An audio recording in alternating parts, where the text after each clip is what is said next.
নমস্কার বন্ধুরা, আজকে আমি নিয়ে এসেছি একটি টিফিন বা নাস্তা রেসিপি। এই টিফিন বা নাস্তা রেসিপিটি বানানোর জন্য আমি নিয়েছি হাফ বাটি চিঁড়ে আর নিয়েছি 1 বাটি সুজি। মাপ কিন্তু এইটা একদম পারফেক্ট, এটা মাথায় রাখতে হবে। 1 বাটি সুজি আর হাফ বাটি চিঁড়ে। এটাকে আমি কি করব, মিক্সিতে একদম মোলায়েম বা একদম পুরো মিহি করে পেস্ট করে নেব মিক্সিতে। এই দুটোকে খুব মিহি করে কিন্তু পেস্ট করে নিতে হবে। দেখুন আমি মিক্সিতে মিহি করে পেস্ট করে নিয়েছি, একদম মোলায়েম হয়ে গেছে। এতে এবার আমি কিছু মেশাবো, সেটি হচ্ছে পরিমাণ মতো নুন, যেমন আমরা ময়দাতে নুন দিই সেই রকম পরিমাণে নুন, আর দেব সামান্য পরিমাণ চিনি। এটাকে ভালো করে মিশিয়ে নেব নুন আর চিনিটাকে। আর দেব কিছু গোলমরিচ,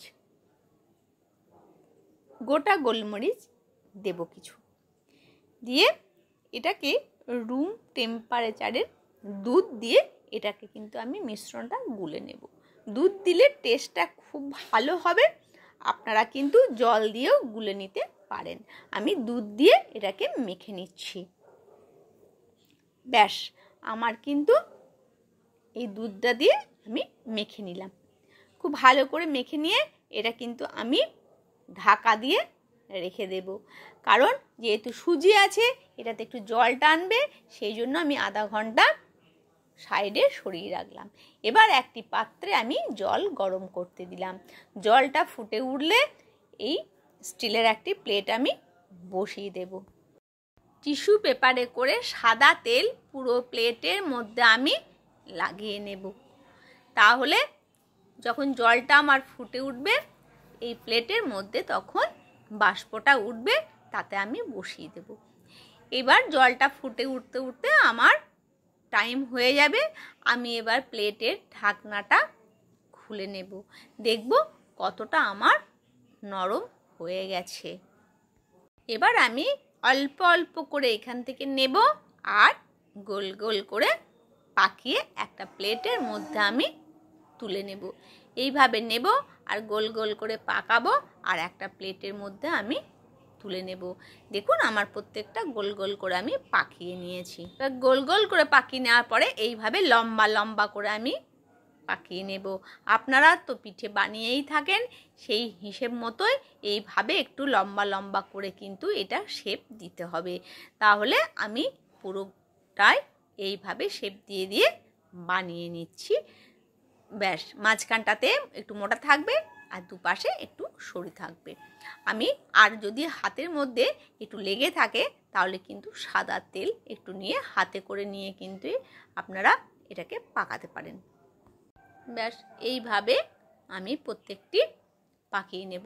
মাঝখানটা একটু মোটা থাকবে আর দুই পাশে একটু সরু হয়ে থাকবে। আপনারা তো এরম করে পিঠে বানিয়েই থাকেন শীতকালে। ব্যাস, আমার প্রত্যেকটি হয়ে গেছে। এবার যেটা করব সেটি হচ্ছে এটাতে ডিজাইন দেবো একটু। খাবার জিনিস যত সুন্দর করে আপনি পরিবেশন করতে পারবেন ততই খাবার ইন্টারেস্টটা আর একটু বেড়ে যায় বা অনেক গুণেই বেড়ে যায়। তারপরে যদি এবার ঘরে বাচ্চা থাকে তাহলে তো আরও অনেক গুণে বেড়ে যায়। এবার এক কাজ করব, এই যে হাতা বলুন, ঝুড়ি হাতা বলুন, যাই বলুন, মোটামুটি সবার ঘরে এখন এরকম থাকে। এটাকে একটু আমি ডিজাইন বানিয়ে নেব। প্রত্যেকটি আমি এইভাবে দেখুন কি সুন্দর ডিজাইন হয়ে যাচ্ছে একটা করে। আমরা তো প্লেন বানিয়ে থাকি, এইটা দিয়ে করলে কিন্তু এটা সুন্দর একটা ডিজাইন হয়ে গেছে। ব্যাস, এবার আমার জলটা ফুটে গেছে। এবার প্রত্যেকটি এইভাবে থালাটির মধ্যে থালাটির মধ্যে আমি সাজিয়ে দেব, দিয়ে একটা আমি ঢাকনা দিয়ে দেব। খানিকক্ষণ পরে ঢাকনাটা আবার খুলে দেব, দেখব যে আরেকটু আমার হবে, অর্ধেক আমার হয়ে এসছে। আর একবার আমি ঢাকনাটা দিয়ে দিলাম। ব্যাস, হয়ে গেছে আমার। আর কিন্তু আমি রাখিনি, গ্যাস থেকে আমি নামিয়ে দিয়েছি। এবার কড়াইয়ের মধ্যে আমি সাদা তেল দেবো। আপনারা কিন্তু বাটারও দিতে পারেন, বাচ্চারা যদি খায়, বাটার যদি ভালো লাগে তাদের বাটারও দিতে পারেন। কারি পাতা দেবো, ছোট ছোট করে কেটে রেখেছি, আর দেবো সাদা তিল। সাদা তিলটা আর কারি পাতাটা ভাজতে গেলে একটা খুব সুন্দর গন্ধ বেরোবে। দেবো একটু কালারের জন্য হলুদ, আর দেবো একটু লাল লঙ্কার গুঁড়ো, ওটা খুব সুন্দর কালার আনবে।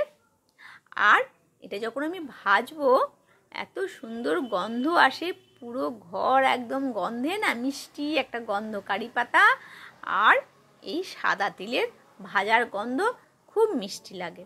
ব্যাস আমার ভাজা হয়ে গেল। এবার আমি যেগুলো আমি ভাপ দিয়ে রেখেছি, আমার নাস্তা বলুন টিফিন বলুন, সেইটা কিন্তু এবার আমি এর মধ্যে দিয়ে দেব। আর এটা একদম পেট ভারী, রাতেও খেতে পারেন, সকালে নাস্তাতেও খেতে পারেন আপনারা।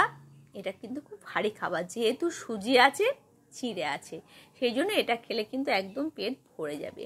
এটা আপনাদেরকে বোঝানোর জন্য আস্তে আস্তে বানালাম, কিন্তু এটা খুব জলদি বানানো হয়ে যায়। তো এই তো আমার রেডি হয়ে গেল। এবার আমি সামান্য সস দিয়ে দেব, কারণ যদি বাচ্চারা খায় তাহলে সস দিয়ে খাবে, আর যদি সস দিয়েও না খেতে চান তাহলে কোনো ব্যাপার না, সাদা তিলটা আমাদের খাওয়া খুবই উপকার। ব্যাস আমার একদম টিফিন বলুন নাস্তা বলুন রেডি হয়ে গেছে। এবার আমি নামিয়ে দিয়ে সার্ভ করে দেব। ভালো থাকবেন, সুস্থ থাকবেন, দেখা হবে আবার নতুন কোনো ভিডিওতে। আর এইভাবে ঝটপট নাস্তাটি বানিয়ে ফেলুন আর সবাইকে পরিবেশন করে ফেলুন। একদম খুব টেস্টি আর হেলদি একটি নাস্তা। এইভাবে মাঝে মাঝে করে বাচ্চাদের টিফিনে বলুন বা বাড়িতে কোনো গেস্ট এলে আপনারা অবশ্যই এইভাবে বানিয়ে দেবেন। এটি একটি নতুন ধরনের ডিশ।